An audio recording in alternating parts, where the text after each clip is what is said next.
In today's video, we're going to be covering art supplies, but more specific, 3 different art surfaces and why you should be making art beyond the typical canvas and paper. You will be surprised how much your art can level up and the many techniques and styles you can learn using these surfaces. First up is Art Bites, all medium art panels. I got these from Jerry's Autorama and they're super affordable. They come in many different sizes. You can pretty much use anything on these. And if you coat and prep them, you can even use acrylics, oils, and watercolors. I'll be going more the multimedia route and will be inking my drawing with microns. Any fine liner will do. You will be surprised how smoothly and effortlessly the ink works on this surface. The ink doesn't spread and offers great control. This surface is great to practice your line art on. Do keep in mind I am using a fine liner and not a dip pen and loose ink. But for the price of these, you can afford to experiment and see which medium you like best with them. The drawing is on one of my original characters as shown in one of my recent videos. You can check out that video if you want to learn more about this character and other characters I have designed. So far I have used alcohol markers and water-soluble oil pastels. I always find myself going back to Copics for great control, and the Faber-Castell water-soluble pastels that I have been meaning to try for the longest time offer both the dry and semi-wet option, which is perfect to test out on this type of surface. Both of these mediums work great for a surface that can take no to little water. If you want to use more water-based products, just remember to coat the surface properly. I'm using the surface as it is, so these will be perfect. Here's a close-up of the inking. You can see just how smoothly the ink went on this material. It really does making the inking process much easier. And now on to color. Sadly, I didn't realize I was not recording for the majority of the coloring portion, so we already have the majority of the Copics done. I wanted to keep as much of the original surface untouched and part of the art piece since the horse is white. As for the background, I use these 2 Faber-Castell sticks and I just love the looseness of the end result. Both mediums worked great together and this was such a fun experience. So next time you want to reach out for that sheet of paper, why not try these art panels instead? They make great gifts, come in many cute sizes, and can be quick sells for your next market. You can quickly frame them since their backing is very sturdy and add even more value to them. Next up we have burlap canvas. This is different from your typical white cotton or linen. The surface is extremely textured and can offer many options by the way you gesso it. It is important that we try out different surfaces from time to time and see what they can offer. For this piece, we're going to use this sketch I did on my sketchbook of a sheep character and a wolf. And if you're enjoying this video so far, don't forget to subscribe, hit that like and bell button. Now on to gessoing. I wanted to leave as much of the canvas as I could, so I sketched in the character and layout with the gesso, working the sizing as I went.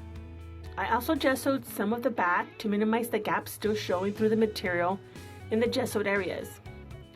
That is straight on to painting the sky with the galaxy effect. This piece right here is one of my first times using this type of canvas. I made these characters for a short fable I wrote and thought it was a perfect time to test out this painting surface. It was a bit daunting at first, but as I used this surface in other paintings, I quickly found this type of surface to be one of my favorites to use. You would be surprised just how much your non-typical surface can level up your skills and teach you. There are many different ways to get a specific outcome, and part of creating art is experimenting, seeing what we like and what works for a specific piece.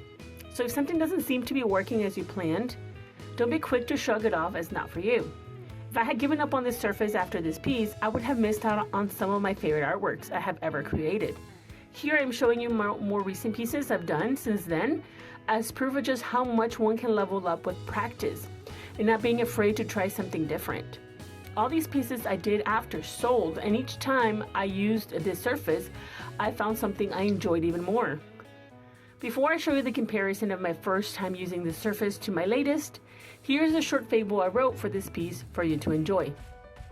Follow those teeth, little sheep, and be wary of what you say and do, for if you're not careful, you might set the beast loose. I am not well versed with fables, so I stuck with just a verse rather than a story, because a fable is also a verse. And what I'm trying to say with this verse, there is a beast in all of us, and if we aren't careful in how we act, we might become it. And here we have it, my first painting on burlap with my latest painting. My Cleopatra painting was shown in a dual exhibition and even sold during that show. Burlap canvas is definitely one of the surfaces you are missing out on. If you haven't tried it, I highly recommend it. Sadly, the price for this material has gone insanely up since I bought mine, but you might be able to find a sale if you look closely. Before we go to the last surface, let's take a moment to remind ourselves to be creative, be inspiring. Don't be afraid to allow yourself to create something today. Now on to the last surface. Wood, or in this case, a wooden clock. Wood is one of my favorite surfaces to use for many different mediums, and I first tried out this surface when I wanted to use something other than your typical canvas or paper. I have talked about this surface quite recently in one of my latest videos where I cover 5 top money-making products. In that video, I showed you many different types of wood surfaces that you could use to make art and turn it in for profit. But I only briefly mentioned wood burning. I thought I would show you the process this time around and show you one of my wood clocks I did on Adventure Time. I have done many wood burning pieces in the past, and all I used was a simple handheld wood burning tool I got at Hobby Lobby at the time for around $10 to $15. It came with several different nibs that allows many different ways to burn and get different effects. It still works perfectly years later. It is very easy to use, and all you need is good ventilation. You don't want to breathe in those burning fumes. Also, you don't want to wood burn on already prepped wood, so be careful what type of wood you use if you want to try wood burning. Back then when I first tried wood burning, it wasn't that common as it is now. It is much easier to sell wood burnt items now than a few years ago.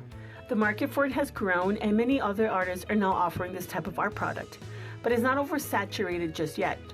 It is a perfect time to try this out if you have been wanting to give it a go. And the fun thing about this surface is that it comes in many different shapes and forms. You can also pre-cut your own shapes to really make them unique. As for the art, you can also spice it up by using watercolors on top of the wood burning to accentuate the art, or even gouache. I have seen others use alcohol markers, but the color does tend to evaporate quicker than watercolors over time. You can use many different clock mechanisms like this one and turn a piece of wood art into a home decor item in seconds. This adds to the value of the art and makes it one-of-a-kind art piece. These mechanisms are super easy to assemble and add on. If you mess up in putting it together, you can unscrew it and reassemble it again. I got this one from Hobby Lobby for around $10 to $15, but I recommend you get them in bulk to save and help keep your costs low for bigger profit. And here's the 2 looks this clock went through. I ended up using gold leaf sheets for the background to really elevate this clock. The color went very nicely with the numbers. I also repainted it with acrylics and only kept the wood burn outline of the characters. This clock ended up selling, and I might try making more of these in the future if I can bring the overall cost down a bit more. Next time you're looking for a surface to create art on or a project to tackle, why not try these 3 surfaces? You'll be surprised on what you can learn and the many ways you can combine those new skills. You will find yourself making art on surfaces you didn't think you would and getting commissions for things you didn't think you would ever be making, like I did with these wood chests. I ended up making 2 wooden chests, one Little Mermaid theme and another Nightmare Before Christmas. Each side had a different drawing I did of characters from those movies. I used watercolors and wood burning. I learned how to control the water to avoid the wood from soaking in the paint too much and spreading beyond the area I needed the color in. Skills I picked up doing my wood burning projects.